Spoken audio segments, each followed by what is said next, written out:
shocking news. Biafra, set your alarm clock at midnight because time to wake up is now. Ken Kwerese reports. Over the years, high-profile politicians, academic, and human rights groups have been talking about the armed attack with its devastating effects on the economy in the Igbo-dominated southeastern state of the Federal Republic of Nigeria. Nigeria gained its independence in October 1960. Since then, it has strongly witnessed the sharp division of Nigeria into three regions: North, West, and East. And this factor has further exacerbated the well-developed economic, political, and social differences among ethnic groups. The Igbo-dominated eastern states have been struggling for peace and freedom necessary for development since the Civil War ended in 1970. That was fought between the governments of Nigeria and the state of Biafra from July 1967 to January 1970. The Igbo leadership could no longer coexist with the northern-dominated federal government. The eastern river states are devastated, millions of the population deeply impoverished, while sources and resources remained untapped. In this interview taken by Kester Ken, for instance, Professor Nathaniel Eneku, the secretary at the Alaiho Development Foundation in Nigeria, vehemently urges that 50 years after the Civil War, the growing threats and frequent attack by Northerners, and group of the Northerners, and the deepening pitfalls in the federal governance system have negatively affected the development of the Biafra. The ILO Development Foundation is a registered NGO with the key aims of addressing development issues in Igbo land and further fighting for injustice and civil rights. Here are the interview experts. How would you urge that 50 years after the Civil War, 1967 to 1970, growing threats and frequent attacks by ethnic groups have affected the development? It is not rocket science that capital, that is money, is a coward and therefore does not go where there is insecurity. The Biafran Nigerian Civil War never really ended. What happened 50 years ago was a transition of the war from open shooting battles to economic strangulation and economic war, which has translated into asymmetric herdsmen, the terrorist-based war. This initial moved phase of the war started in 1970 and was aimed at strangulation and the region through infrastructural economic deprivation. The federal government policy of offering £20 in return for any amount of wealth deposited, and Igbo person had in the bank.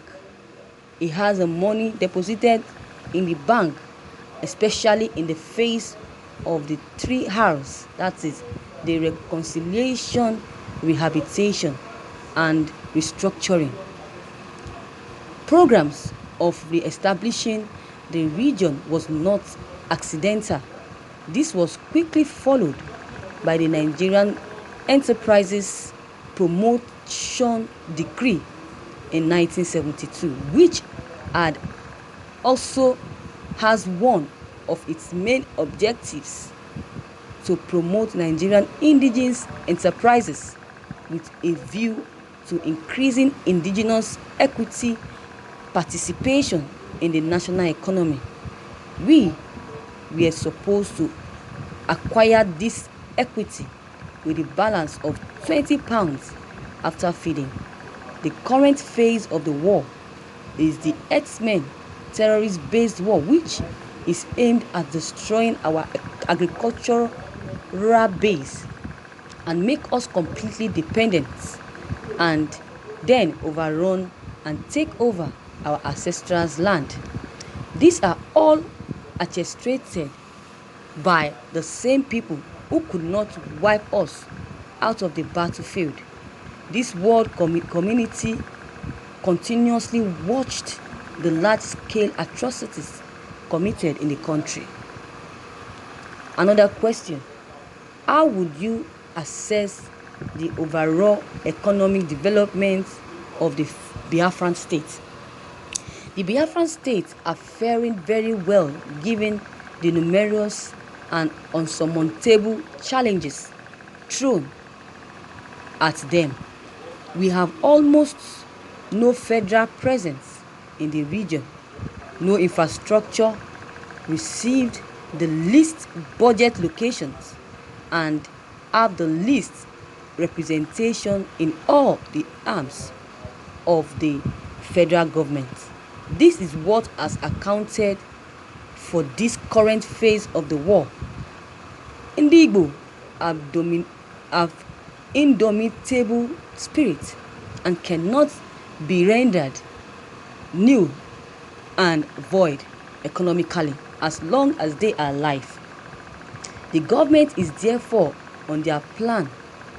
They are in their plan C, which is physical inhabilitation and processing their homeland. Do you think it could have been different if the South or the Southeast or the Rivers State were not under the administration of the federal government of Nigeria? I don't think so.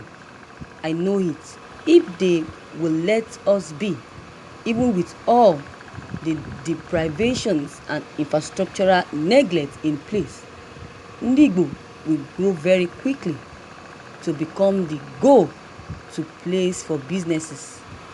Our detractors know this much, and that is what bothers them. That is what bothers them and must bother them always. Thank you, viewers, for listening to this news. This shows that Igbos are very much important in Nigeria. Thank you, viewers, for listening to this news. This article is not a good one at all to what Mr. Ken had just said. Where does he stand? Where does he stand? Is this supporting the Southeast or the Northerners? National integration is a very clear possibility, especially for the Biafran states. Do you know that? And it is our only hope, is the Biafran's only hope. I want you to remember that Nigeria is made of many unwilling nations fused into the entity called Federal Republic of Nigeria. And this nation have their inalienable rights of association and with whomsoever they choose. These nations must choose their path of integration. Nobody will force them to do that. For Igbo, not only that internal cohesion is imperative to them, but also integrating in a union of the agreed is paramount. It's not a child's play.